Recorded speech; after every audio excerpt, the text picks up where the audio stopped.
Uh, Guys, I hope you all are doing good. Welcome you all in this session of prerequisites for starting competitive programming. अब जिसने intro to competitive programming वाला seminar किया होगा वो शायद मुझे जानते होंगे, बट जिसने नहीं किया था उनके लिए मैं फिर से अपना एक बार इंट्रोडक्शन दे देता हूँ. So my name is Shubham Bania. I'm a final year student of computer science and engineering, and I've been doing competitive programming from last 2 years. Okay. अच्छा, तो ये सेशन शुरू करने से एक चीज क्लियर कर देना चाहता हूँ कि ये सेशन कोई टीचर एंड स्टूडेंट टाइप का सेशन नहीं है. ओके. जहाँ हम आपको कुछ पढ़ा रहे हैं और जब कोई क्वेश्चन पूछे तो एवरीबॉडी विल बी लाइक हमने तो कुछ सुना ही नहीं. ओके. तो ऐसा नहीं होना चाहिए. Try to keep it interactive. This session is just like sitting in the college, maybe in the canteen or somewhere, or in the campus, and discussing about computer programming. कुछ नहीं है कि मुझे कुछ आता है. ऑलराइट, मैं सिर्फ आपको गाइड कर रहा हूँ कि how to get a kick start in competitive programming. Okay. तो अगर आपको कोई पर्टिकुलर टॉपिक का नॉलेज है, so you can also help friends, juniors, seniors as well. Okay. So now I guess we should start. And yeah, one more thing. मैं यहाँ पर जो भी प्रोग्राम्स वगैरह एक्सप्लेन करूंगा those will be based on C++, क्योंकि मैं generally यही लैंग्वेज कॉम्पिटिटिव प्रोग्रामिंग के लिए भी यूज करता हूँ. So I think I am good at that. But बाकी भी लैंग्वेजेस में वो चीज ऑलमोस्ट अवेलेबल होगी. ठीक है. जस्ट लाइक उसका सिंटैक्स होगा. जैसे प्रिंट फॉर प्रिंटिंग एनीथिंग हम सी में यूज करते हैं प्रिंट एफ, C++ में सी आउट, एंड जावा में सिस्टम डॉट आउट प्रिंट लेन, लेकिन तीनों के काम एक ही है. ठीक है. ओके. सो इसलिए मैंने अपने हमारे पहले सेशन में वो इसकी कोई एक प्रोग्रामिंग लैंग्वेज को अच्छे से सीख लो. ओके. वैसे हम आपके साथ कुछ फाइल्स भी शेयर करेंगे which will contain description about some special library function supported by different languages, जिसका यूज करके आप एक्स्ट्रा का कोड कर सकते हो, and which will be very beneficial for all of you while writing programs. Alright, so let's begin.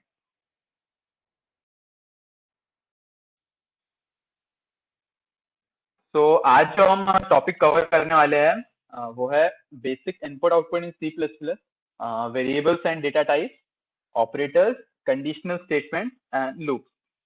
तो as you can सी आज के टॉपिक्स काफी बेसिक है, सो दैट जो नॉन टेक्निकल फील्ड से बिलोंग करते हैं या जिसने अभी अभी प्रोग्रामिंग स्टार्ट की है उनको कुछ कॉमन टर्म्स हम इंट्रोड्यूस करा सके.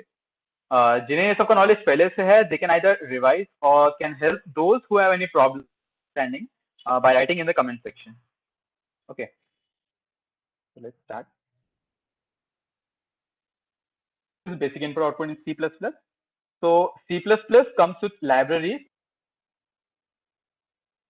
ways of performing input and in C++, input and output is performed in the form of a sequence of bytes or more commonly known as streams. Okay. तो अब हमें अपने प्रोग्राम को कुछ input भी देना पड़ेगा on which the computer will perform some operations and then हमें उसे डिस्प्ले भी करना पड़ेगा. तो अब इसके लिए हमें कोई अलग से कोड नहीं लिखना है, क्योंकि ये सब एक लाइब्रेरी और एक हम कह सकते हैं हेडर फाइल के अंदर पहले से लिखा होता है.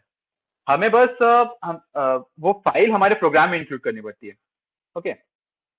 So in C++ programs, these two keywords and seen are used very often for taking inputs and printing outputs. These two are the most basic methods of taking input and output in C++. And for using cin and cout, we must include the header file iostream in a program. Okay. For C++ में input के लिए होता है cin keyword and output के लिए cout keyword, and in दोनों का code already लिखा हुआ है iostream हेडर फाइल में. तो हमें बस अपने प्रोग्राम में उसे इंक्लूड करना होता है ताकि हम अपने प्रोग्राम को बता सके कि देख हम ये जो cin एंड cout यूज कर रहे हैं ये ऑलरेडी iostream हेडर फाइल के अंदर है, तो तू वहां से जाके कोड ले और हमारा काम कर ले. ओके. तो चलो एक बहुत बेसिक सा प्रोग्राम लिखते हैं जहां बस हमें यूजर से इनपुट लेंगे और वही डिस्प्ले करेंगे. Okay.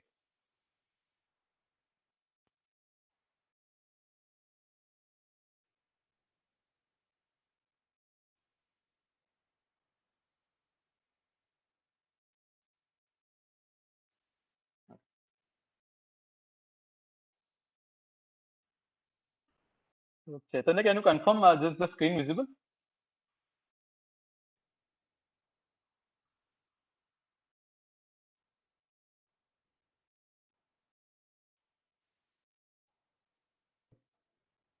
Okay, so this is the editor. So I'm Sublime Text 3. Okay, so report लिखना स्टार्ट करते हैं. तो पहले तो हमें हेडर फाइल इंक्लूड करनी पड़ेगी. तो उसके लिए हम लिखना पड़ेगा इंक्लूड.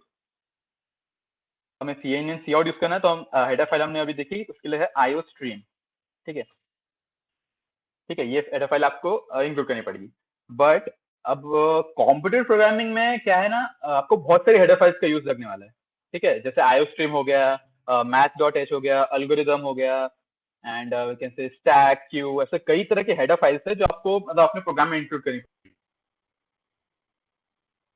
इतनी सारी हेडर फाइल्स लिखने में काफी टाइम जा सकता है आपका. तो इसलिए हम IO stream की जगह सिर्फ एक ही हेडर फाइल इंक्लूड कर सकते हैं, दैट इज bit/std++.h.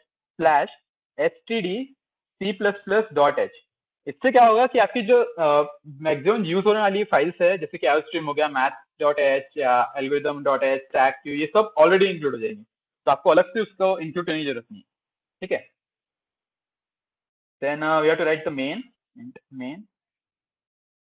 ठीक है, अब हमें यूजर से इनपुट लेना है, तो हम उसके एक वेरिएबल डिक्लेयर करें, लेट्स से a. और फिर हम यूजर से इनपुट लेंगे using cin keyword and it will display using cout. ठीक. हाँ, तो अब कंपाइल करने से पहले हमें एक और चीज यहाँ मेंशन करनी पड़ती है. तो ये cin एंड cout, यहाँ पे एक एरर बता रहा है ये रेड बॉक्स में.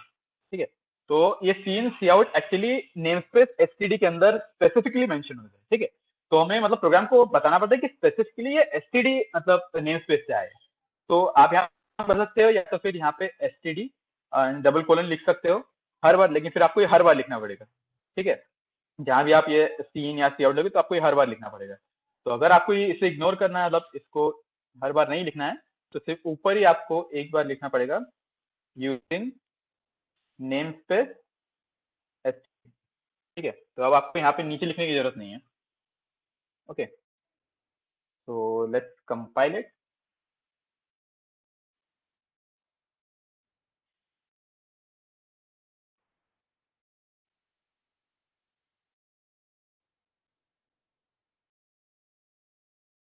So let's अगर हमने इनको इनपुट दिया 10, आउटपुट में आ रहा है 10. ठीक है, तो मतलब सी इन एंड सी आउट एक ही वर्क कर रहे हैं. कोई प्रॉब्लम यहाँ पे?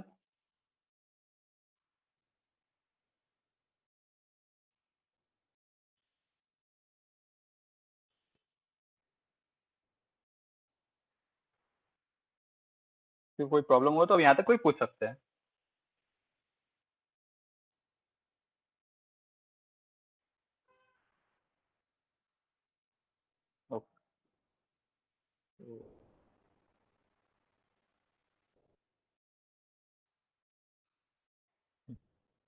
So now what are variables and data types? So identifier in C++ is basically a storage location to hold some data till the completion of program execution. It has some memory allocated to it.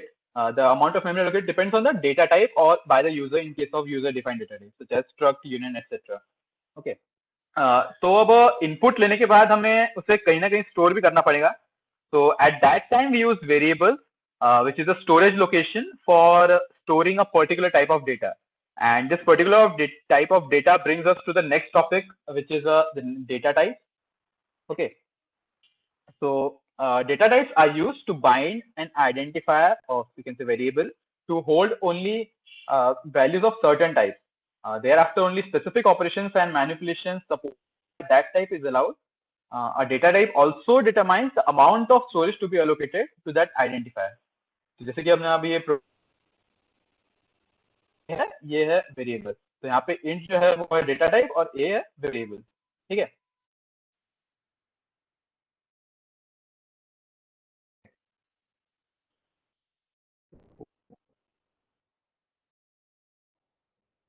तो आपको statements में given होगा कि input कौन से type का रहेगा. It can be integer, float, character और like that. Okay, so now we have some predefined data types. That means they are already known to the compiler. Okay, so the first one is the integer. keyword used for integer data type is int, and integers typically require 4 bytes of memory space and range from this to this. ठीक है, मतलब आप इससे बड़ा number उसमें नहीं store कर सकते हो. ठीक है, आप इसी मतलब रेंज तक का ही उसमें नंबर स्टोर कर पाओगे. अगर इससे बड़ी वैल्यू रही तो आपको लॉन्ग इंट लेना पड़ेगा, क्योंकि फिर इंट में उतनी बड़ी वैल्यू नहीं आ सकती. Okay, so similarly we have a data type called character, whose keyword is char, and which only stores one character within it. Okay, so like इसकी 1 byte of memory से मतलब and -120 to 127 और 0 to 255. Okay, so like वो ASCII value कोई भी character की store करता है. ठीक है,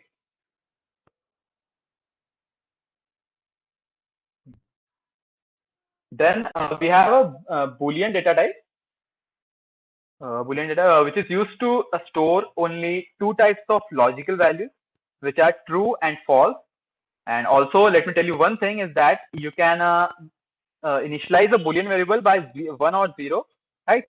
Because internally 1 acts as true and 0 acts as false. Okay, so like 0 जो है वो हमेशा false रहेगा और जो नॉन जीरो वैल्यू है वो हमेशा ट्रू रहेगी. इसका आपको याद रखना है. ठीक है, चाहे वो 1 हो 2 हो या -1 भी हो तो वो हमेशा करस्पॉन्ड करेंगे ट्रू पे. ठीक है,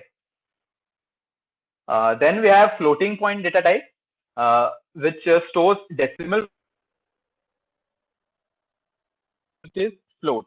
Okay, and it typically requires 4 bytes. Okay, then we have a double floating point. So now to store a value with high precision point means more numbers after the decimal point. So there we can use double floating point data type. But ये data type बहुत कम ही use होता है, क्योंकि हमारा काम float में mostly हो जाता है. Okay, and then we have void. So void means without any value. Okay, so this is generally used in the function to indicate that this function is not returning anything. Okay, तो अभी तो हमने मतलब काफी simple way में इसको बताया, but अगर आपको इस बारे में और पढ़ना है तो हम आपके साथ पीडीएफ भी शेयर करेंगे, तो उसको पढ़ के आप इस बारे में और सकते हो. ठीक है, तो on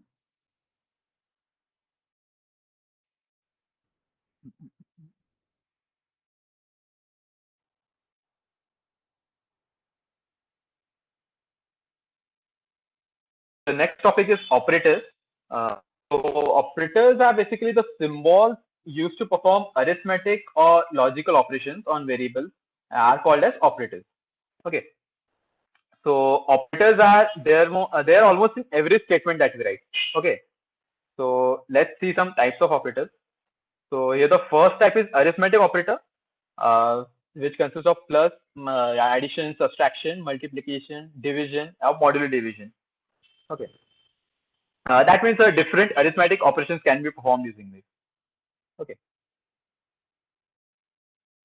additional operators like less than, greater than, less than equals to, greater than equals to, and not equals to. So these are used to compare the values of two entities, and it will always correspond to a Boolean value. That means either true or false. Okay.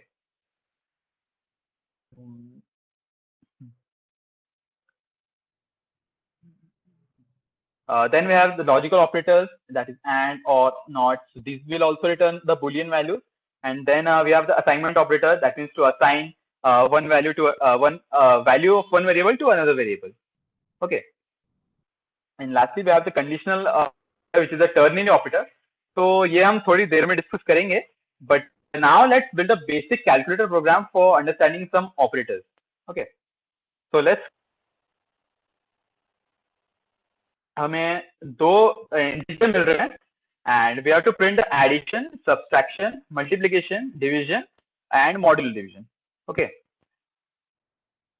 so we have to take two integers. So declare two variables, let's say a and b. Okay, तो हमें input लेना है, तो अभी आपने देखा कि input लेते हैं सी से, तो you have to write cin, and अभी यहाँ सीन ए मतलब अभी सिर्फ ए इनपुट मिला. अगर फिर से बी के लिए इनपुट है तो यहीं पे हमें एक और ये ऑपरेटर लेके बी. ठीक है, तो अब हमारे पास दो इनपुट मिल चुके हैं, ए एंड बी. ठीक है, Now हमें simply addition, that is a plus, let's write it on a new line. C out subtraction b minus b.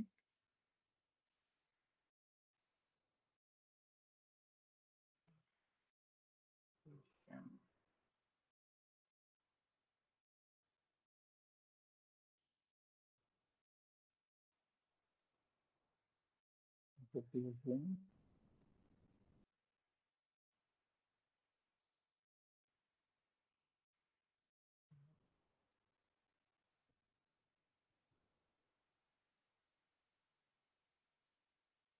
Mod.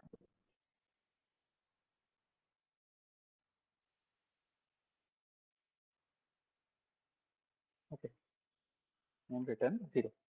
तो एडिशन सब्सट्रैक्शन मल्टीप्लिकेशन तो आई थिंक मोस्ट ऑफ लोगों को पता ही होगा.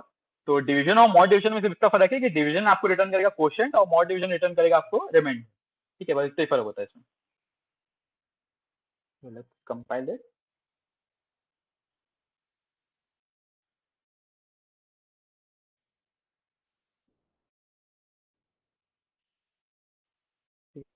So now let's say give the input 10 and 5. Okay, so here comes the addition is 15, the subtraction is 5, the multiplication is 50, division that is 5 into 2, that means the quotient is, and the division that is we are getting the remainder as 0. Okay, so that means it's working fine. Okay, but इसमें अभी एक कुछ flaws भी है कि अगर ए की value बढ़ी रही है और बी के ए की वैल्यू अगर छोटी रही है और बी की वैल्यू अगर बढ़ी रही तो यहाँ पे फिर हमें सब्सट्रैक्शन में नेगेटिव वैल्यू मिलेगी. ठीक है, तो उसको अगर उसको इग्नोर करने के लिए हम यहाँ पे मॉड एक फंक्शन होता है उसको भी यूज कर सकते हैं. ठीक है, तो मतलब डायरेक्ट मतलब पॉजिटिव वैल्यू देगा फिर. ठीक है, तो आज उसके बारे में बात है, आज काफी बेसिक ही रखना है हमें. ठीक है, तो उसके बारे में हम कल भी बात करेंगे. ओके, तो यहाँ तक किसी को कुछ क्वेरीज है? कुछ समझा नहीं यहाँ पे ऐसा कुछ?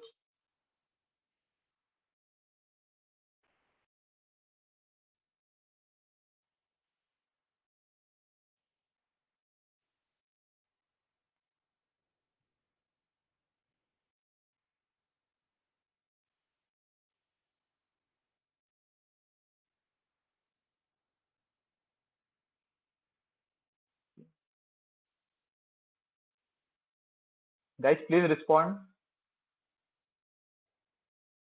Should we proceed or किसी को कुछ प्रॉब्लम है इसमें?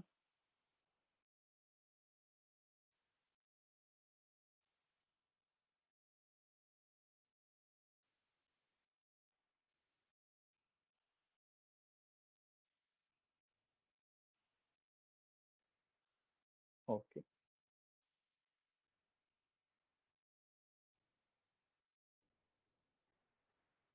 Fine. So we have some questions for you. इसके आंसर्स में आपको लिखना है. ठीक है, so this is the first question. Please respond in the chat box. What will the output of for this?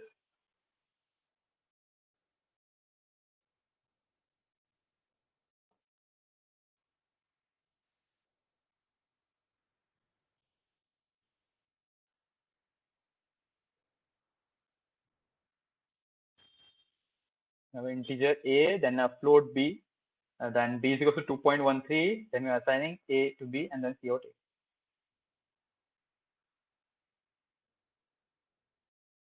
Yeah, most of getting the answer, that is 2. Okay, that means it's सबको समझ में आ ही रहा है. या अर्चना, प्रथमेश, मीनल, समृद्धि, कोमल, आशीष, शरायु, विशाल, ऋतुजा, वैष्णवी, सबके सही answer है. तो लाइक हमने फ्लोट में 2.13 लिया है, बट अगर हम फ्लोट से इंटीजर को असाइन करें तो उसकी जो डेसिमल वैल्यू है वो पूरी इग्नोर हो जाती है. ठीक है, तो इसलिए हमें यहाँ सी आउट में आंसर मिलेगा 2. Okay, the next question.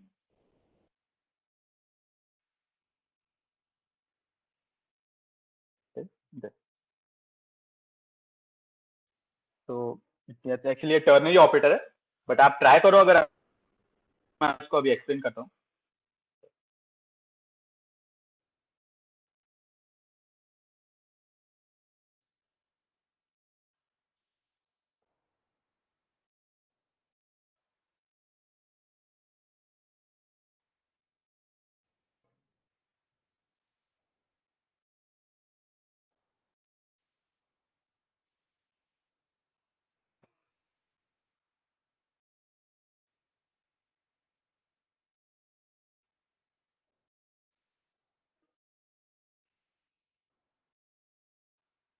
आया कुछ आंसर?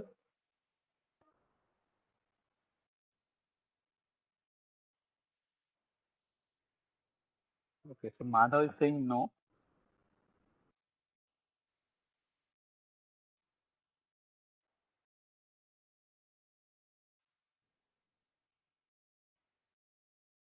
Any more answers?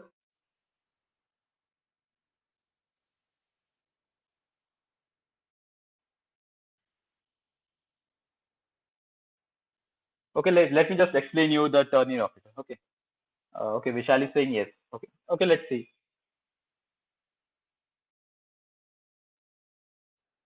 तो basically ternary operator if else अगर आपके प्रोग्राम में है, सिर्फ अगर इफ एल्स है, ओके, तो उसको रिप्लेस करने में आपके यूज में आएगा ये टर्नरी ऑपरेटर। ठीक है, तो टर्नरी ऑपरेटर का बेसिकली सिंटैक्स कुछ ऐसा होता है,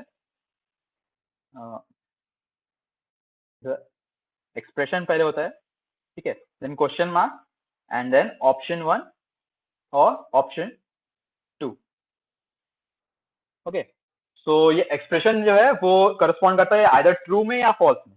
ओके, सो अगर ये ट्रू है तो ऑप्शन 1 एग्जीक्यूट होगा, अगर ये फॉल्स है तो ऑप्शन 2 एग्जीक्यूट होगा। ठीक है,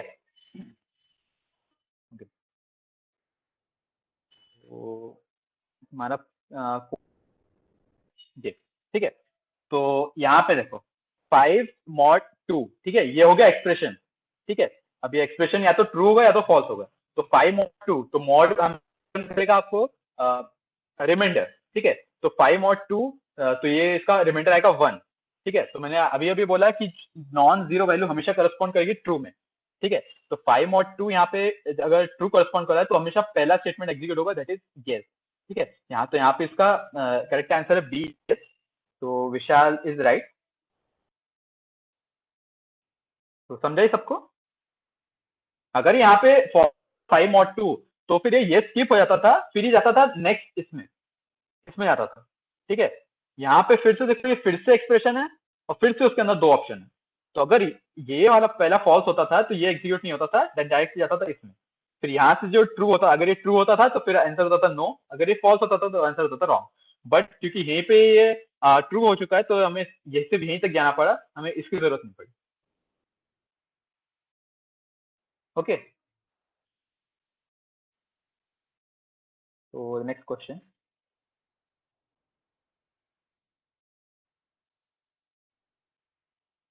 So what will the output for this?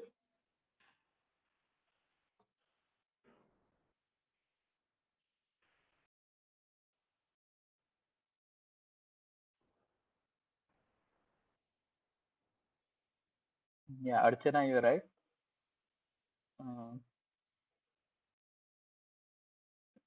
Kalyani, think again.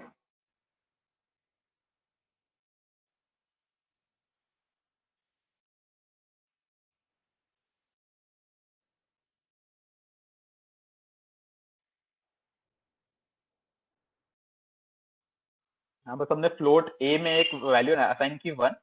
यहाँ पे हमने अभी प्रेसिजन अभी नहीं स्पेसिफाई किया है। Okay, and then we are incrementing its value. Okay, a plus plus simply means a is equals to a. It's that only. And then we are printing the value of a. Okay, so now the guys are getting some right answers. So Prathamesh, Komal, Rishikesh, yeah, you are right. Yeah, so the answer here is 2. Okay, so like हमने 1 यहाँ पे assign किया and then a plus plus करे, तो a plus plus मतलब सिर्फ a is equal to a plus 1। तो a में यहाँ पे इसकी वैल्यू एक इंक्रीमेंट हो गया और फिर वापस वैल्यू यहाँ पे सी आउट में मिल रही है 2. Okay okay fine.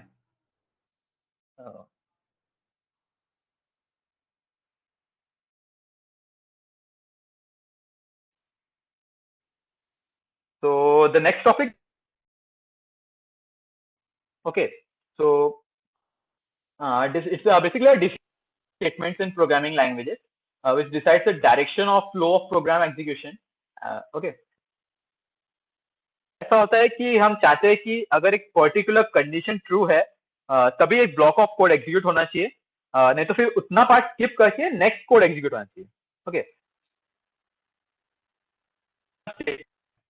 And the types of which are if statement, if else statement and nested if statement. तो लाइक जो टर्नरी है वो भी एक्चुअली इसमें इंक्लूड होता है, लेकिन वो टर्नरी एक्चुअली ऑपरेटर है तो हम इसलिए हमको उसमें स्पेसिफाई किया था. ठीक है.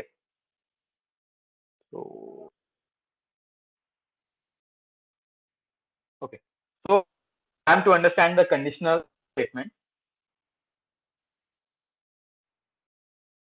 So let's assume that we are getting an input and we have to display कि वो वैल्यू 9 से ग्रेटर है या नहीं. ठीक है. तो पहले लेट्स अंडरस्टैंड इफ कंडीशन. ठीक है.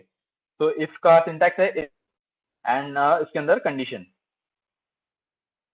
ठीक है. इसका तो इस इतना ही सिंटैक्स होगा. तो ये कंडीशन जो है वो या तो ट्रू होगी या तो फॉल्स होगी. ठीक है.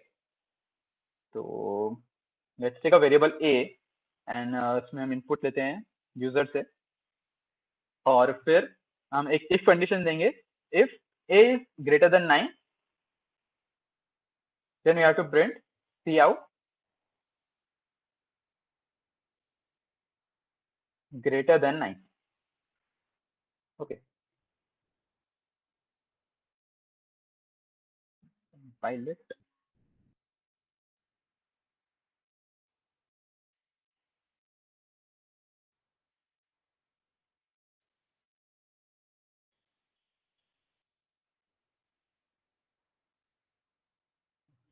So let's give 10 and we are getting greater than 9. ठीक है. तो यहाँ पे हमने इंट ए दिया, सीन में a मतलब इनपुट दिया तो a में गया 10, और फिर यहाँ कंडीशन चेक हुई कि क्या 10 9 से बड़ा है, तो ये कंडीशन ट्रू हुई. तो फिर हमने सी आउट किया it is greater than 9. Okay. But अगर मैं यहाँ पे 9 तो हमें कुछ भी इनपुट नहीं मिल रहा है. ठीक है. मतलब यहाँ पे कंडीशन चेक होगी और ये अगर कंडीशन फॉल्स हुई तो यहाँ से फिर नीचे हमने कुछ लिखा ही नहीं है, तो इसलिए फिर हमें कुछ आउटपुट में भी नहीं मिला. ठीक है. तो अगर लेट दो कंडीशन है तो हम यहाँ पे यूज कर सकते हैं एल्स. ठीक है. या तो ए इससे ग्रेटर है, या तो फिर हो सकता है इससे छोटा है या इसके इक्वल है. ठीक है. तो अगर अगर अभी के लिए हम अज्यूम करते हैं कि वो उससे फिर छोटा है, अगर वैल्यू इक्वल नहीं है 9 के, तो हम यहाँ स्पेसिफाई कर सकते हैं इट इज स्मॉलर देन 9. अभी के लिए हमें इनपुट में अभी 9 नहीं मिल रहा है. ठीक है. तो अगर अभी इसे हम एग्जीक्यूट करें,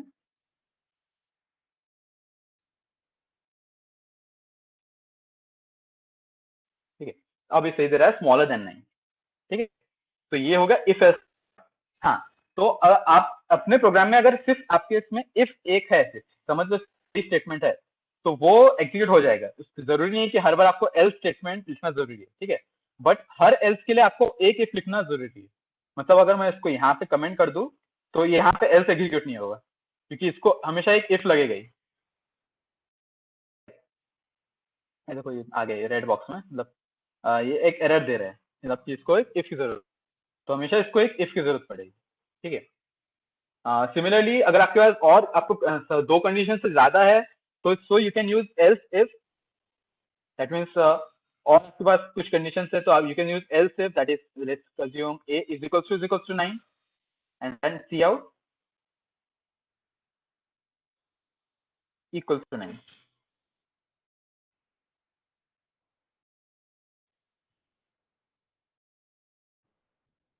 ठीक है. तो अब हमारे तीनों कंडीशन कवर हो गए. या तो ए इससे बड़ा हो सकता है, या ए इक्वल्स टू 9 हो सकता है, या फिर अगर ये दोनों कंडीशन फॉल्स है तो फिर हमें चेक करने की जरूरत ही नहीं है, डायरेक्ट हमें एल्स में आना है, क्योंकि ए हमेशा फिर छोटा ही रहेगा. अगर 9 से बड़ा भी नहीं है, उसके इक्वल भी नहीं है, तो वो पक्की बात है कि उससे छोटा ही रहेगा. ठीक है.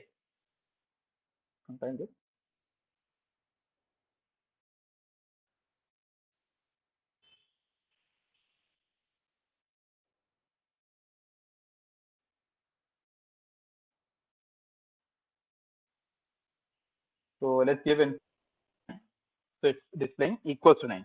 That means ये पहले if में गया, पहले तो हमें सीन में a में मिला 9, ठीक है, फिर वो if में गया, if में उसने चेक किया कि यार 9 से बड़ा है, तो ये कंडीशन तो फॉल्स हो जाएंगे यहीं पे, ठीक है। क्या है 9, ठीक है, तो यहाँ से ये स्किप हुआ, फिर वो गया एल्स इफ में, ठीक है, फिर उसने देखिए क्या 9 इक्वल्स टू 9 है, यहाँ ये कंडीशन ट्रू हो गई and then it displays equals to 9। Condition true हो जाती थी कि समझ लो 10 देते, तो अगर 10 इज ग्रेटर देन, तो यही वाला एग्जीक्यूट हो जाता था, ठीक है। यहाँ से अगर एक इफ एग्जीक्यूट होगा तो ये एल्स इफ और एल्स स्किप हो जाएंगे, फिर वो डायरेक्ट इसके नीचे के प्रोग्राम कुछ स्टेटमेंट होगा तो वो एग्जीक्यूट करेगा, यहाँ से एल्स इफ और एल्स स्किप हो जाएंगे। सिमिलरली अगर एल्स इफ एग्जीक्यूट होता है तो फिर उसके नीचे के स्टेटमेंट जो अगर एल्स इफ होगा एक और या फिर एल्स होगा तो वो स्किप हो जाएंगे, ठीक है। आई थिंक सबको समझ में आया होगा।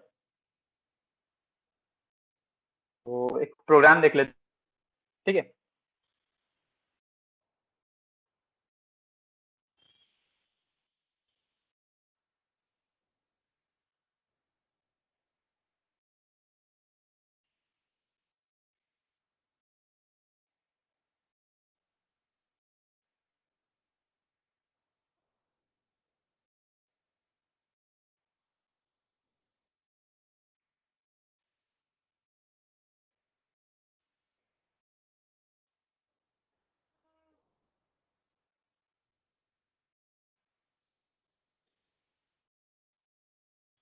ओके, तो आप ये प्रोग्राम एक बार पढ़ लो।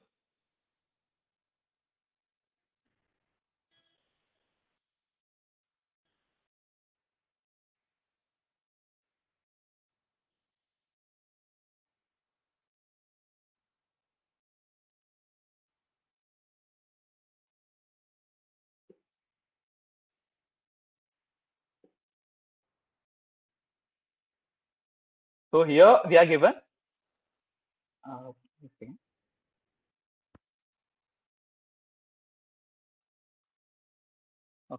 so here we are given a positive integer n, and we have to do the following. If the n is greater than equals to 1 or it is less than equals to 9, then we have to print the lowercase English word, example 1 for 1, 2 for 2, etc. Okay, या फिर अगर वो n 9 से बड़ा है तो हमें simply print कर देना है ग्रेटर देन 9, ठीक है, हमें फिर उसका मतलब इंग्लिश में ट्रांसलेट करके नहीं प्रिंट करना है। बट अगर वो नंबर 1 से बड़ा है या 9 से छोटा है, 1 या 1 और 9 इंक्लूडेड, तो हमें उसका फिर इंग्लिश वर्ड में करस्पॉन्ड करके प्रिंट करना है, ठीक है। तो हमें इनपुट में मिल रहा है एक integer n, okay, and these are the constraints, that means n can vary from 1 और it can be less than equal to 10⁻⁹, ठीक है। तो 10⁻⁹ इंटीजर साइज में फिट हो जाएगा, बट अगर बड़ा होता था 10⁻⁹ से, जैसे 10⁻10 तक था, ऐसे कुछ और बड़ा होता था तो अब हमें लेना पड़ता था लॉन्ग इंट, ठीक है।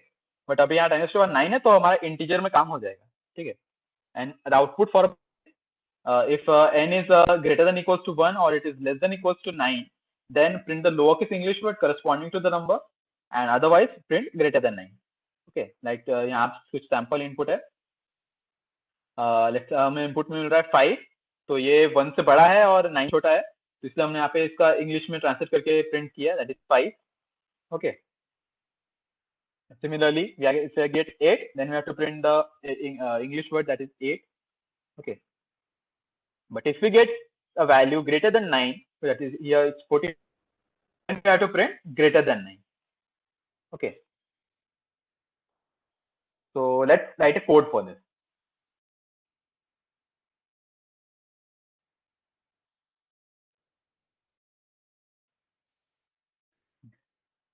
तो सबसे पहले हमें इनपुट मिल रहा है, ठीक है, n में, n की वैल्यू कहाँ वेरी कर लेके 10⁻9 तक, ठीक है, मतलब इंटीजर में हमारा काम हो जाएगा, ठीक है। तो हम पहले एक वेरिएबल डिक्लेयर करेंगे इंटीजर n, ओके, फिर हमें इनपुट लेना है, that is using n, okay.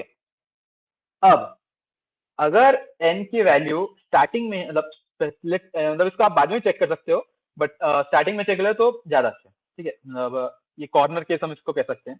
अगर n की वैल्यू 9 से बड़ी है, ठीक है, तो उसके बाद हमें कुछ नहीं करना, डायरेक्ट बस सी आउट करना है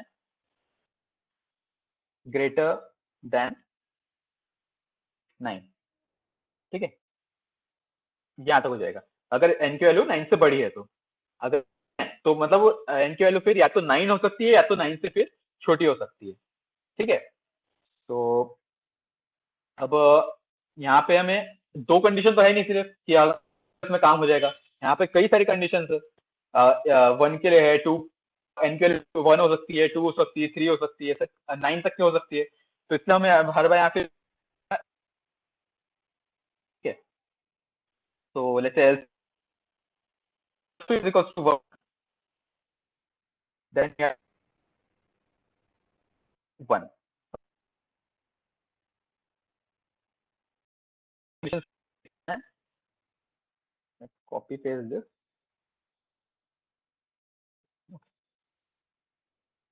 So let's say then value is 2, then we have to print 2. If n is equals to 3 and is equals to में एक कंपैरिजन ऑपरेटर है। ठीक है, वैल्यू इज इक्वल टू 3 है इसमें, और असाइनमेंट ऑपरेटर में ये डिफरेंस है। असाइनमेंट ऑपरेटर सिर्फ एक ही बार इक्वल टू होता है। ठीक है, दैट मीन्स अगर a is equal to b है तो यहाँ पे a की इक्वल टू है, मतलब कि b की वैल्यू a को असाइन हो रही है। बट अगर यहाँ पे 2 इज इक्वल टू है, मतलब कि दोनों की वैल्यू कंपेयर हो रही है, क्या दोनों वैल्यू इक्वल है या नहीं है।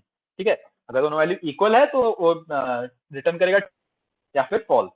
ठीक है, so it's 2, then I have to write 3, it's 4, 4, its value is 5,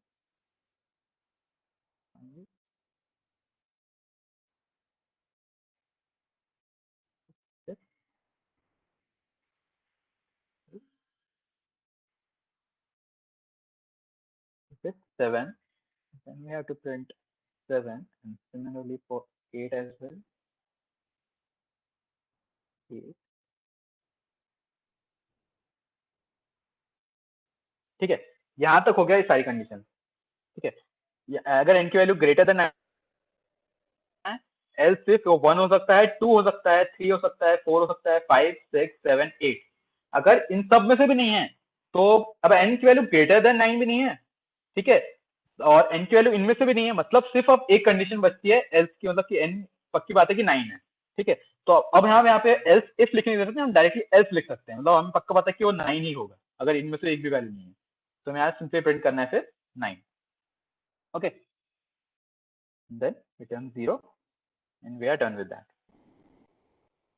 So let's this paste it here.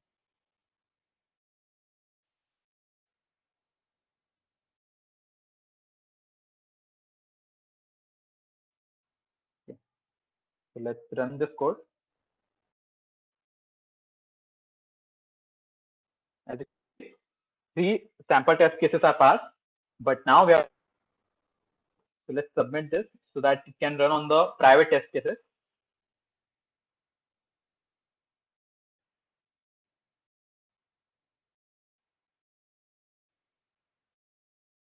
You can see all the test cases are passed here. That means our program is absolutely correct.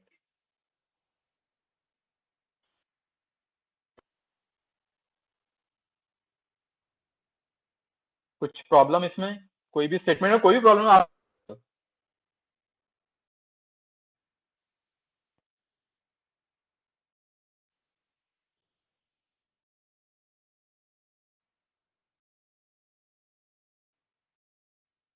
किसी को कुछ problem,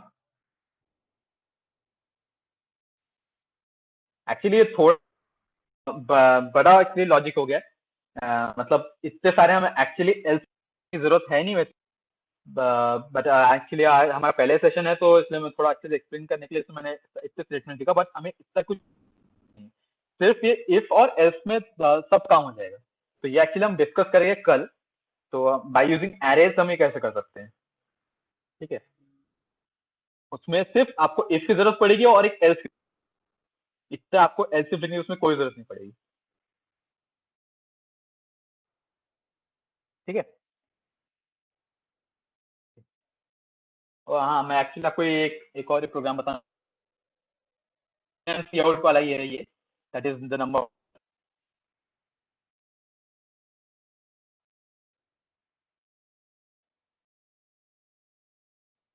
Okay, so the problem statement is write a program that accepts the number n and outputs the same. Okay, that means we have and display that जो हमने पहले बात किया था बस वही है ये. And the only line contains a simple integer and output the so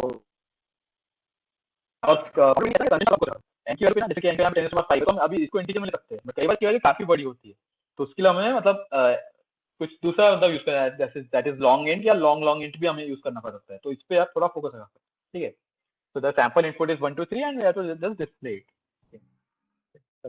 Okay.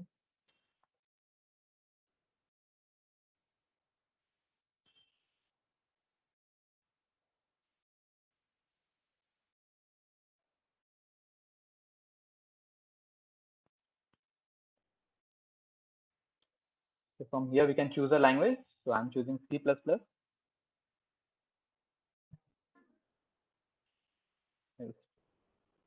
हमें बस एक इंटीजर n, हमें उसमें इनपुट लेना है by using cin and we have to just display it, cout n. ठीक है, quick submit.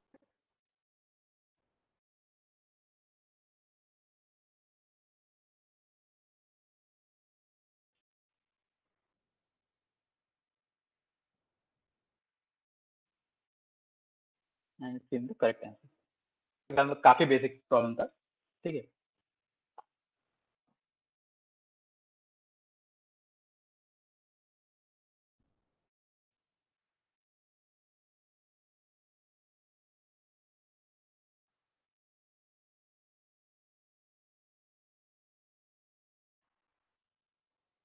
Second guys.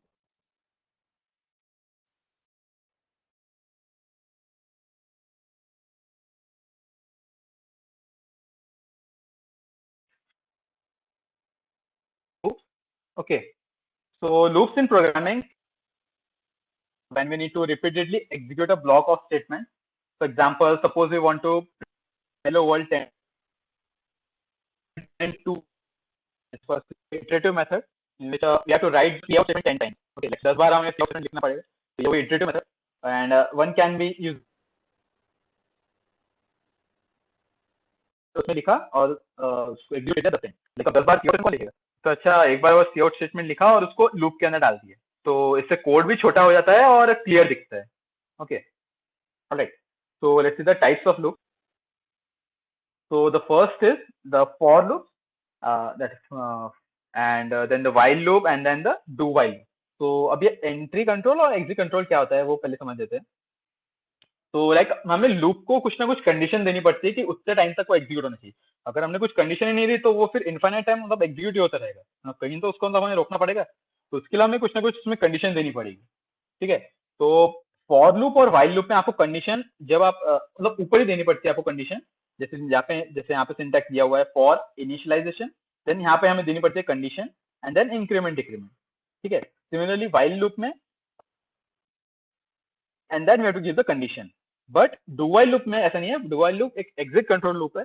तो डू वाइल लूप मतलब अगर पहली बार अगर कंडीशन फॉल्स भी रही तो भी वो एक बार तो भी एग्जीक्यूट होगा. ये दोनों अगर स्टार्टिंग में कंडीशन फॉल्स हो गई तो ये एग्जीक्यूट नहीं होगा, बट डू वाइल में एक बार तो भी वो एग्जीक्यूट होगा कि यहाँ पे वाइल कंडीशन नीचे है. ठीक है, तो ये यहाँ पे ये बॉडी एग्जीक्यूट हो जाएगी, फिर वो कंडीशन चेक होगा, फिर वहां से बाहर आ जाएगा और पहले ही फॉल्स रहा तो. ठीक है, तो वैसे डू वाइल बहुत रेयरली यूज होता है. ओके, क्योंकि मतलब वाइल और फॉर लूप से हम अपने सब काम कर लेते हैं. ठीक है, तो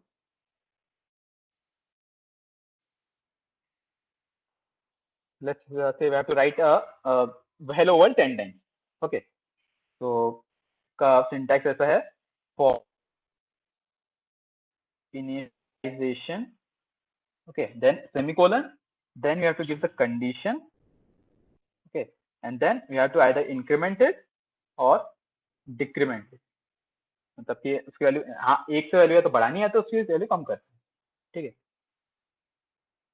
so we have to write program for printing hello world. Okay, so let's say for C actually C में अगर आप कर रहे होगे तो सी में आपको ये वैल्यू, जैसे यहाँ पे हम सी प्लस में ये कर सकते हैं, int i is equal to, मतलब इंट हम यही डिक्लेयर कर सकते हैं फॉर लूप के अंदर। बट अगर सी में करो तो आपको इंट एक्चुअली बाहर डिक्लेयर करना पड़ेगा ये, ठीक है। But C C C plus में हम उसके अंदर भी डिक्लेयर कर सकते हैं। तो या फिर ये हो गया इनिशियलाइजेशन, ठीक है, मतलब कोई भी एक वैल्यू लेके initialization. So let's start with okay, and end condition, मतलब ये लोग कब तक एग्जीक्यूट होना चाहिए, ठीक है। तो you have to execute 10 times. So if i is less than equal to 10, तब तक एग्जीक्यूट होना चाहिए। उसके बाद हर बार एक बार एग्जीक्यूट होने आई की वैल्यू एक से बढ़ जानी चाहिए, तो इसलिए आई प्लस प्लस, मतलब कि सिंपली इसमें होता है I is equal to I plus 1, तो एक से वैल्यू हम इसकी इंक्रीमेंट कर दे रहे हैं। और हर बार एग्जीक्यूट हमें करना है हेलो वर्ल्ड, ठीक है।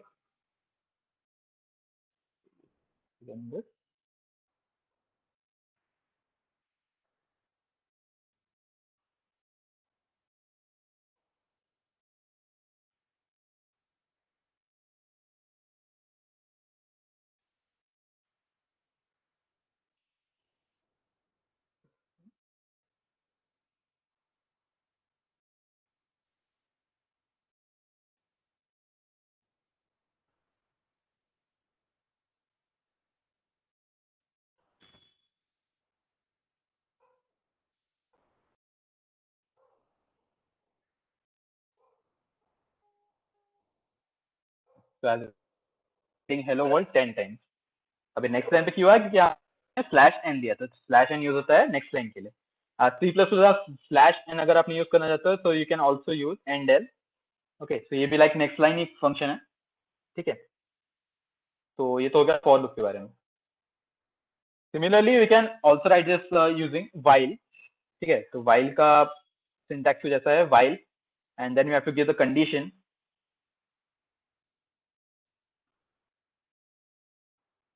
ठीक है। While and then you have to give condition, ठीक है। तो अब यहाँ पे हम वाइल के अंदर ऐसा नहीं लिख सकते, while int i is equal to 0, यहाँ इनिशियलाइजेशन नहीं कर सकते, ठीक है। तो यहाँ पे हमें डायरेक्ट बस कंडीशन ही देनी है, तो इसलिए हमें आई पहले से बाहर डिक्लेयर करना पड़ेगा, and i is equal to 1। And हमें लूप कब तक एग्जीक्यूट करना है, जब तक आई की value less than equal to 10 है, ठीक है। तब तक हमें क्या एग्जीक्यूट करना है, hello world and then end l, that means each on next time, okay. And then अब अगर मैंने सिर्फ इतना लिख दिया, तो इससे क्या होता है, अगर तुमने इतना,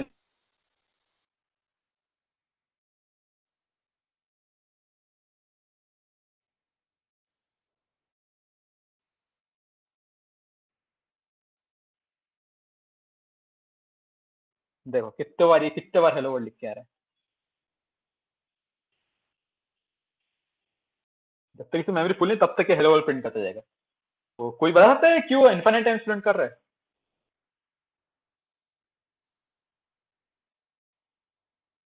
क्या गलत हो रहा है प्रोग्राम में?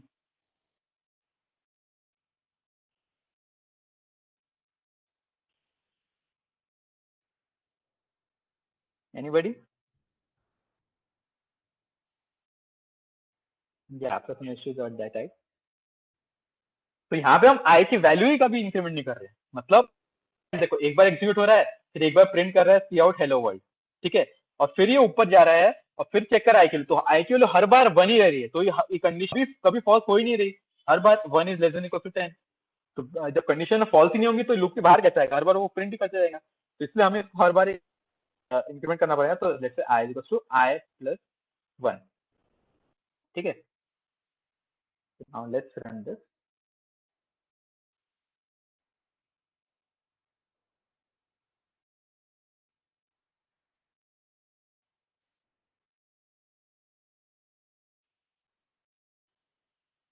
Now it's giving the correct output, that mean 10 times.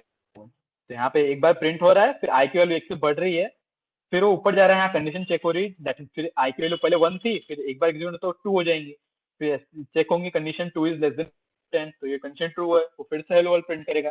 जैसे हर बार एग्जीक्यूट हो जाएगा, फिर जैसे ही यहाँ पे आई की वैल्यू 11 हो गई, फिर 11 is less than equal to 10, ये कंडीशन फॉल्स हो जाएंगी, फिर वो यहाँ से ये लूप एग्जीक्यूट हो जाएगा, फिर यहाँ से बाहर आ जाएगा and return 0, that means we have to end the function while loop, okay।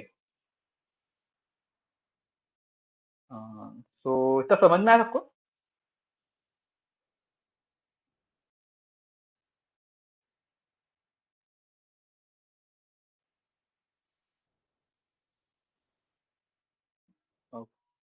Okay, thank you Prajwal, thank you Madhav. तो लाइक फाइनल हमारा बस इससे बचा है डू वाइल लूप। ओके, तो डू वाइल का सिंटैक्स कुछ ऐसा है। एक्चुअली ये जो मैं दे रहा हूँ ये सिर्फ कमेंट करने के लिए आपको, आपके प्रोग्राम में जैसे कोई सिंटैक्स नहीं है, डबल स्लैश या स्लैश एंड एस्ट्रिक, ये सिर्फ कमेंट देने के लिए, ठीक है? ये कंपाइलर टोटली इग्नोर करते हैं, ठीक है? तो डू है syntax do, then we have to write this curly braces, then while, and then we have to specify the condition, ठीक है? And then semicolon, ठीक है? So let's do this again. That means we have to equals to 1 and तो ठीक है, आपको बता दो कि दोनों फॉर और वाइल से अलग क्यों है, ठीक है? तो अगर let's say do and we have to print out hello world and while not equals to 1, मतलब आई जब तक 1 के इक्वल नहीं है तब तक एग्जीक्यूट होना चाहिए, बट यहाँ पे स्टार्टिंग में आई की वैल्यू 1 होनी चाहिए।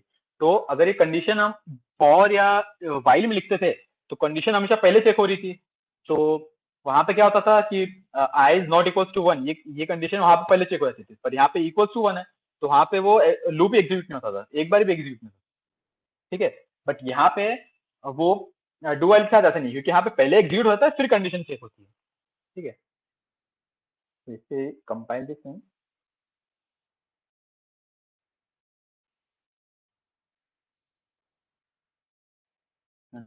तो एक बार हमारा हेलो वर्ल्ड प्रिंट हो रहा है, ठीक है? मतलब प्रिंट हो रहा है एंड देन ये कंडीशन चेक हो रही है, उसके बाद वो बाहर आ जा रहा है, ठीक है? तो this is about do while. तो इतना समझा सबको?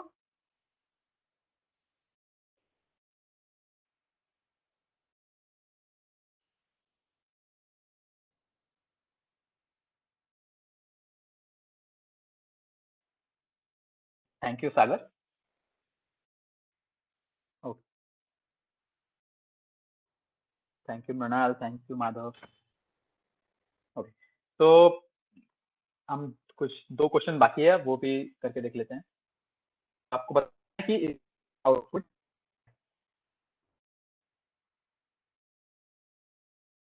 I think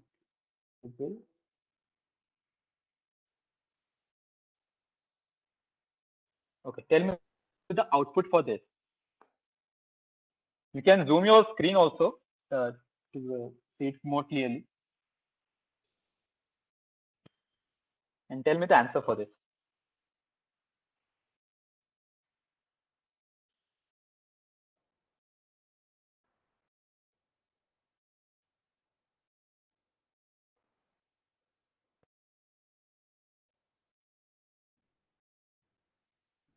Main function is printf hello, and you have to see out world, else you have to see out sorry with the output for that.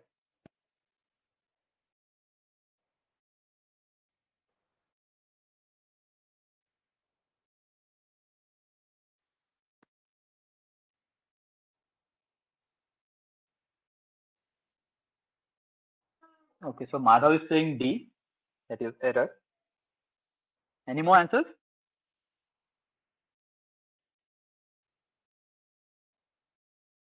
हाँ, हम सी में भी, हाँ एक चीज याद रखना, हम सी प्लस प्लस में भी सी यूज कर सकते हैं, मतलब सी में भी हम प्रिंटफ, सी प्लस प्लस में भी प्रिंटफ यूज कर सकते हैं। सी में तो कर ही सकते हैं, बस सी प्लस प्लस में भी प्रिंटफ यूज होता है, ठीक है? प्रिंटफ, स्कैनफ, सी के सारे फंक्शन हम सी प्लस प्लस में यूज कर सकते हैं। Okay, so Rishikesh is saying C, Archana is saying A, Prathamesh is saying D, C. Okay, so let's understand this. So Archana is actually correct. That is, इसका सही answer A है। तो अब कैसे है वो है, अब अभी हम देखते हैं, ठीक है? कॉपी कर लेते हैं।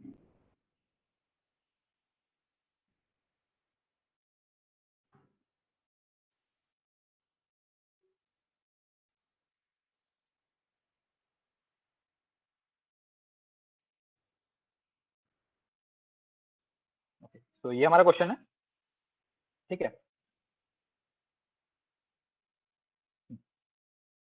तो यहाँ पे पहले हमने एक हेडर फाइल इंक्लूड करी, देन उसके बाद एक header file include and inside integer main we are writing printf hello. अगर ये condition true है तो we have to see out world, और अगर condition false है तो we have to see out sorry. Okay.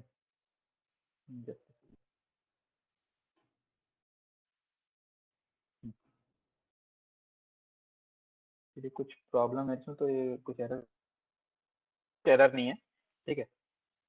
हाँ, तो अब ये जिसमें इसने एरर बोला तो इसमें एक्चुअली कोई एरर नहीं है। अगर आपको एरर में लगता है कि प्रिंटफ हम सी प्लस प्लस में नहीं यूज कर सकते हैं तो ऐसा कुछ नहीं है, हम सी प्लस प्लस में भी प्रिंटफ यूज कर सकते हैं, ठीक है। अब जिसको आंसर सॉरी मिला तो आपको एक्चुअली शायद ये नहीं पता होगा कि प्रिंटफ भी कुछ रिटर्न करता है, ठीक है। लाइक कॉलेज में हम सिर्फ इतना पढ़ते हैं कि प्रिंटफ सिर्फ कुछ डिस्प्ले करने के लिए यूज होता है, ठीक है, हमसे इतना पता होता है। बट प्रिंटफ कुछ रिटर्न भी करता है। क्या किसी को पता है कि प्रिंटफ क्या रिटर्न करता है?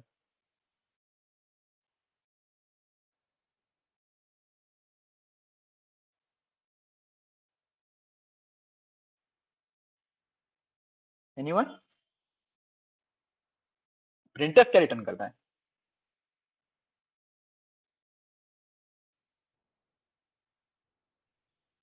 Okay, Archana is saying blank line.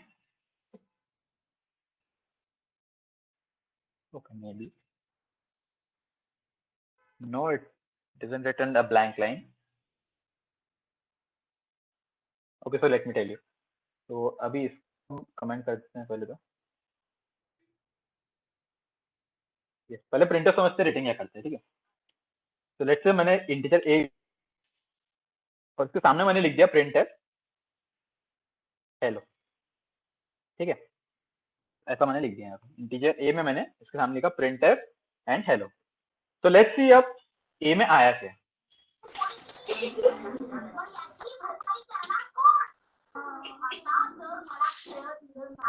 Vishal, please turn off your mic unless you don't have any question. Thank you.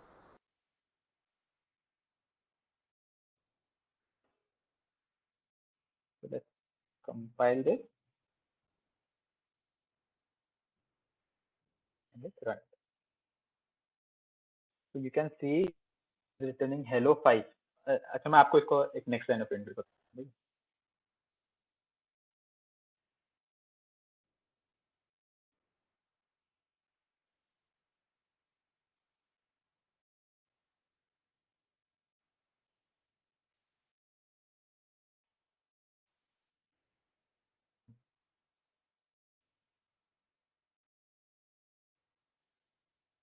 Now you can see.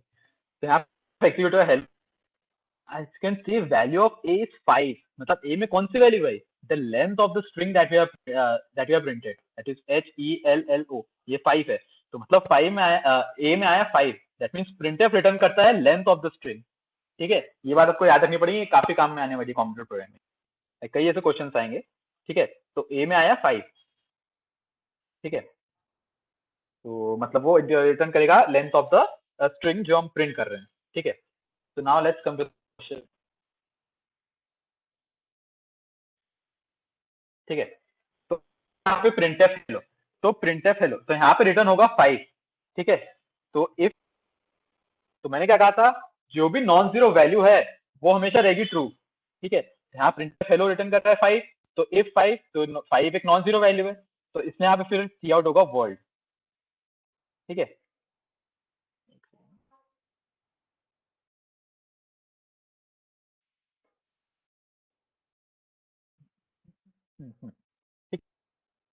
Printf में आएगा हेलो, क्योंकि प्रिंटफ भी कुछ तो प्रिंट करेगा ही, ठीक है। प्रिंटफ पहले हेलो प्रिंट कर देगा, फिर रिटर्न कर देगा 5, फिर चेक होगा इफ 5, तो 5 नॉन जीरो वैल्यू है तो वो ट्रू करस्पॉन्ड करेगी, देन वो इसके अंदर आएगा एंड देन सी आउट होगा world, and that's a, that is hello world. कुछ इसमें problem?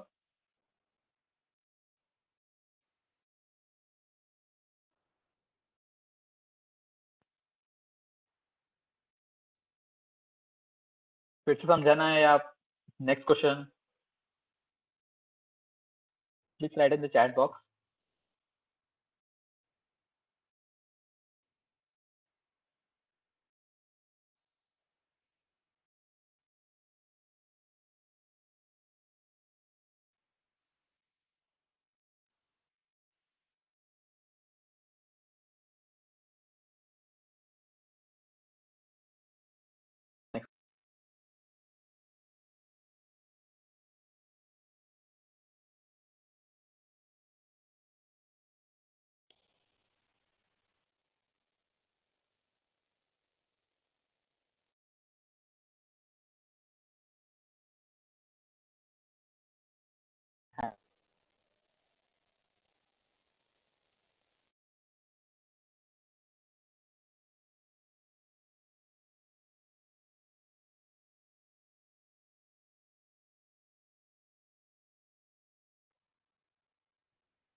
So this is the. So tell me how many times hi will you print it in this program, and like what is the option correct here?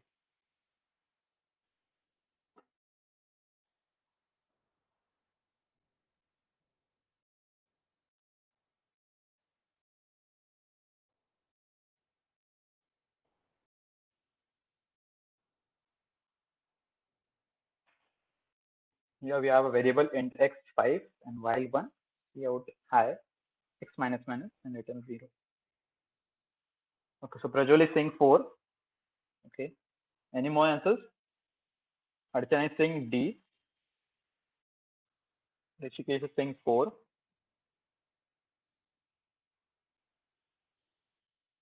Prajwal, Rishikesh, please check the condition again.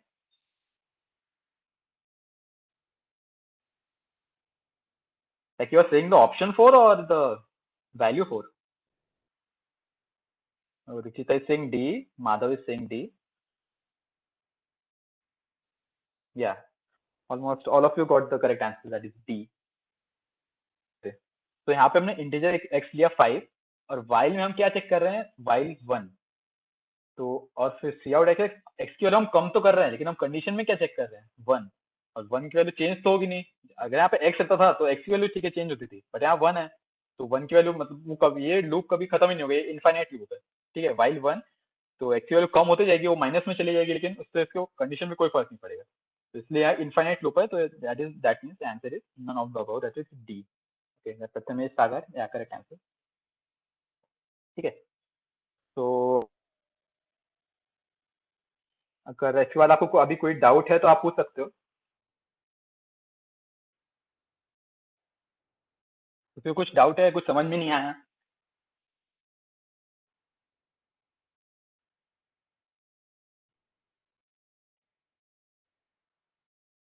ये देखो competitive programming में कैसा है ना, आपको अपना mind ज्यादा restrict नहीं करना है. ठीक है ना, कॉलेज में कैसे हम जो पढ़ते हैं वो उसमें रेस्ट्रिक्ट होके रह जाते हैं, मतलब तक एक्सप्लोर नहीं कर पाते. जितना पढ़ा है हमको लगता है बस उतना ही सही. बट ऐसा नहीं है, वहाँ से काफी ऐसे है कि जो आपको हमको पता ही नहीं रहता है, लेकिन जब पता चलता है तो बहुत मजा आता है. लाइक अगर अभी मैं आपसे एक एग्जांपल लूँ, तो आई गेस फर्स्ट या सेकेंड ईयर में शायद सबको पता ही होगा. Can you tell me swap two numbers without using third variable? आप कमेंट सेक्शन में प्लीज बताओ कि आपको मतलब आपको क्या वो पता है, वे पता है टू नंबर्स को स्वैप करना है without using third variable. Okay, Ruchita is saying XOR. Yeah, it's correct. Any more?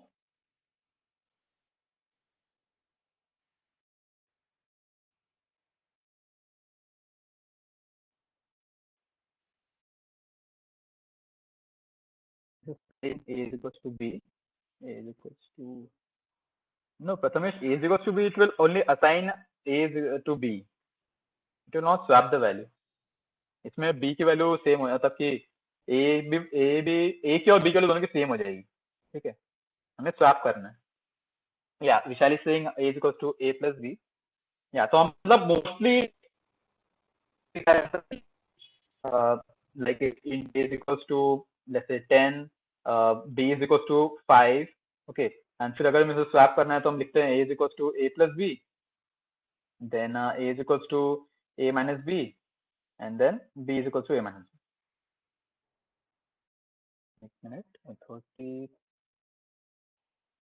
नहीं sorry 30 minus b, a minus b। ठीक है, लाइक कोई ऐसे ही कुछ लॉजिक होता है। ठीक है, ये हमने सीखा है। तो अब इसी को हम थोड़ा अलग वे से लिख सकते हैं। कैसे? हमें नंबर स्वैप करने हैं। ठीक है, मतलब जब हम ऐड करते हैं a प्लस बी, ठीक है, तो अब इसमें से कोई अगर एक वैल्यू मैं माइनस करूंगा तो हमें दूसरी वैल्यू मिलेगी। ठीक है, मतलब अगर a प्लस बी यहाँ पे 15 होगा, तो अगर मैंने इसमें से 5 माइनस किया, लेट्स से 10 माइनस किया, ठीक है, तो मैंने 10 माइनस किया मतलब कि अगर माइनस माइनस ए किया तो मुझे 5 में मिल जाएगा, ए में मिल जाएगा 5। ठीक है, तो समझो उसको। तो यहाँ ये मिल जाएगा। तो अब यहाँ 5 मिलने के बाद अब यहीं पे बी को भी उसकी वैल्यू असाइन कर सकते हैं। ठीक है, लाइक इट्स लाइक चेनिंग। ठीक है, तो यहाँ पे हम लिख सकते हैं directly b is equal to a and semicolon. ठीक है, एक लाइन में हो गया आपका कोड।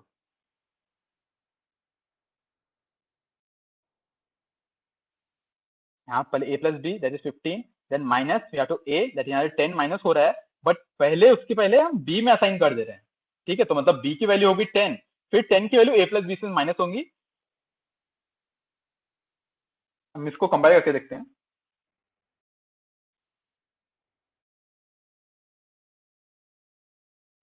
मैंने कुछ सी आउट किया ही नहीं, see out a and then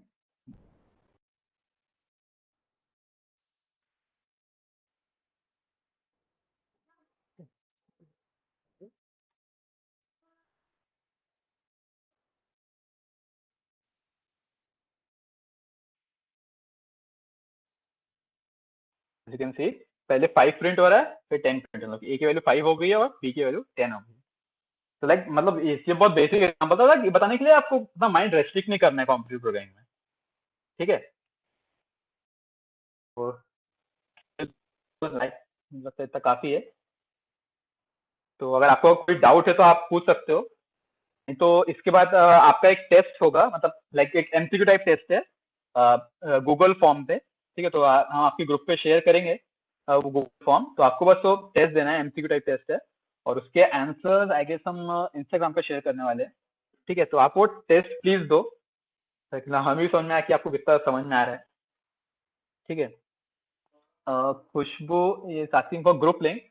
Khushboo you can follow us on Instagram, यहाँ पे हमारा व्हाट्सएप और टेलीग्राम का लिंक है। ओके, और किसी को कुछ डाउट हो अभी तो आप पूछ सकते हो। लाइक आज हमने कवर कर लिया है बेसिक इनपुट आउटपुट, वेरिएबल और data types, operators, conditional statements and loops. ये आज का हो गया। आई गेस हम कल सीखेंगे arrays and how to dynamically allocate the array, okay, and some special functions that can be used in competitive programming, and then strings। तो ये हम कल देखेंगे। इंस्टा आईडी तो CCPRMIT है।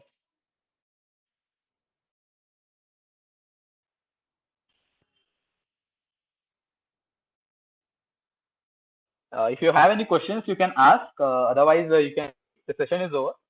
Thank you for joining us.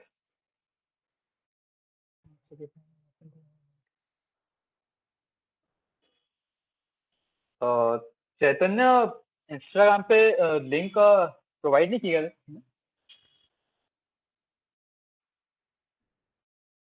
Yeah, Sujit has provided it. Actually, it's the test link.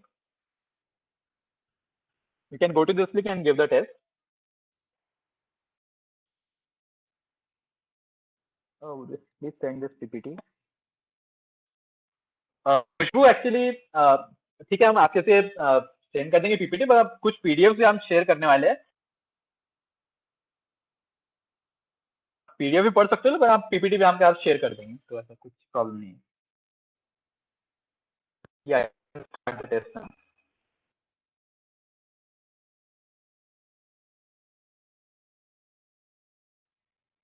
अरे बस sir, final year student वो भी।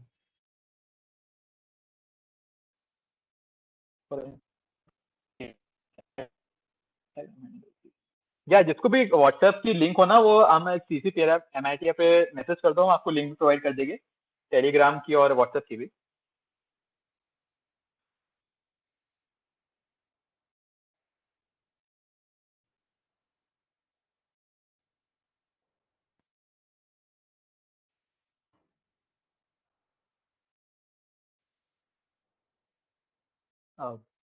ये टेस्ट में दैट मीन्स जो भी अच्छा परफॉर्म करेंगे, तो अपने इंस्टाग्राम पेज पे भी like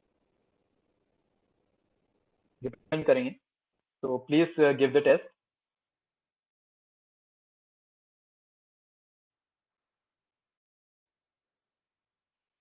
If you have any further queries, you can ask. Otherwise, you can leave. The session is.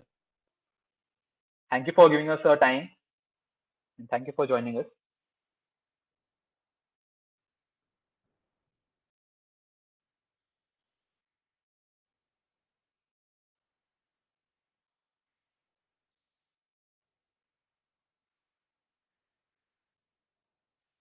Yeah, thank you, Archana, for joining.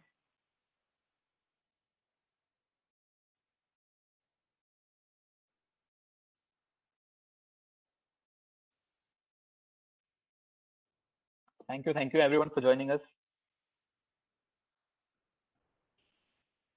कल की सेशन की टाइमिंग भी यही है, 5 बजे से। तो अभी 2 दिन आपका सेशन और है, तो join us then also. Yeah, thank you, Mrinal.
Yeah, thank you, Minil. We'll also arrange some great sessions for you. We think it should be very helpful for you. Thank you.